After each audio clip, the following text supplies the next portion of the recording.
Go to school. Get an education. Get good grades. Make sure you participate in everything. Make an impression.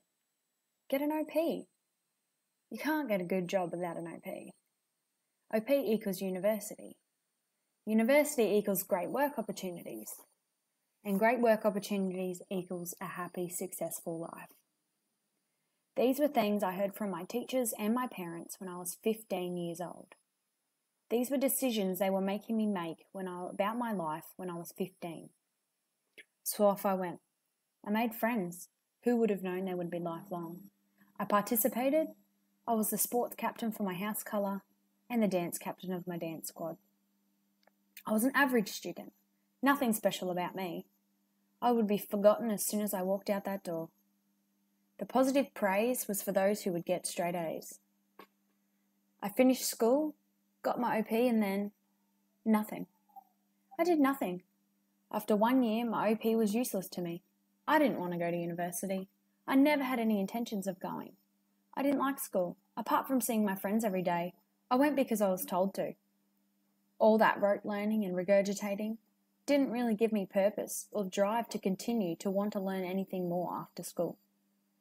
So what was the point in all that study and pressure? I did all those things because I was told to. There was a need to be successful. But what about my enjoyment in life? Where does that fit in? So what is the purpose of education? Doing something to become successful? Or doing something purposeful that you enjoy? Seligman said that children attend school to be taught academic subjects that enable them to take their place in the working world. And Gobby states that the definition of curriculum refers to the content that a teacher's day revolves around, and just teaching subjects that are outlined in the Australian curriculum. However, do these definitions do justice to the complexity of teaching and learning done by the students and the teachers?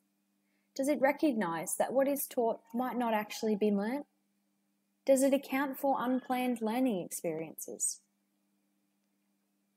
Now this is a change of view. This face. This is my son. I do not want this face to be another one in the crowd. To just attend school, learn the curriculum, then go and take his place in society as an active and informed citizen. But how do I ensure this doesn't happen? What as a parent can I do? What will I get to see from the school other than my son being some letter, a number, a data point on a piece of paper with a few comments telling me how he loves to talk in class, but overall he does his work and is a good student? What does that even mean? What about his NAPLAN achievements from just one day of the schooling year being plastered all over the internet for every other parent to see and judge? Is this the means of measuring and assessing valuable? Are we measuring what we value, or are we measuring what we can easily measure and therefore just measuring what we can measure? Measurement has become an end in itself rather than a means to achieve a good education. Where will I see his grade for effort, his creativity, commitment, his ability to think outside the box, his emotions and general well-being? How does the school measure success? How do we measure success? Biesta said that the purpose of education is to learn something, for a reason, from someone.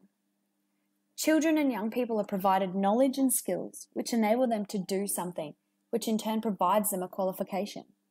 Through socialization, education inserts individuals into the ways of doing and being, the reason, and becoming someone, a subject through the process of subjectification.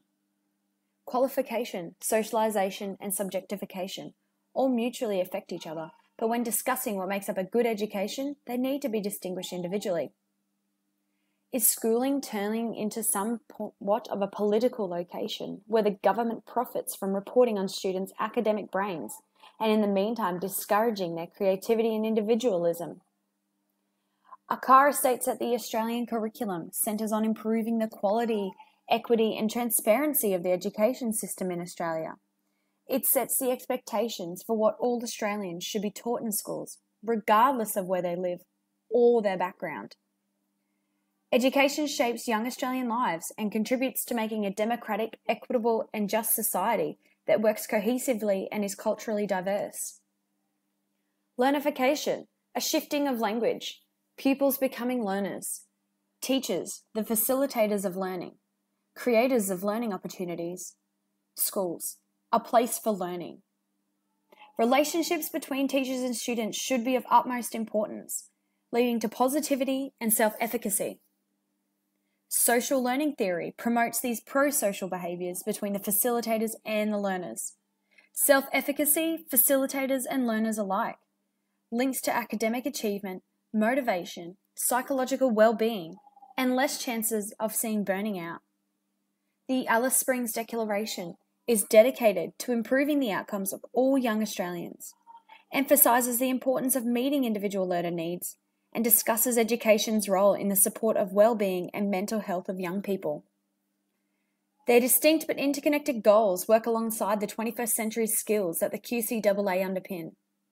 They both encourage critical and creative thinking, lifelong learners, and responsible citizens. Student education should be where children build their foundations to find their identity, foster their strengths, become compassionate, empathetic beings. Education should be practiced freely and should transform a child's world. The children of today need to grow and adapt, be resilient to forge their own path as they are the future of tomorrow. So what is the purpose of education? Well, when 2026 comes around and my son goes to prep for the first time, he is not a blank slate. He doesn't come with an empty basket, but a mind full of experiences. I hope that he gets to appreciate his education, to be creative, believe in himself, to find his identity, be compassionate and passionate, to appreciate and accelerate, not just regurgitate and replicate. But what can I do as a facilitator of learning? How do I ensure that my son gets the type of education he deserves? I was put here to do more than procreate. As a parent, it's an unwritten vow that I will educate and facilitate you, my son, every day for the rest of my life. I vow that any and all future learners will have encouraging, memorable experiences that will be stuck in their mind, unable to be shaken until the end of time. I want learners to feel supported, guided, driven, to feel the freedom they deserve, to find happiness and purposefulness, to be the best versions of themselves. It all starts with me, my purpose. I've travelled the world, studied at university, and completed degrees. But nothing gives me more purpose than being right here, right now. Who would have known that was my purpose all along? To be here, with you, my son, my reason, my purpose of education.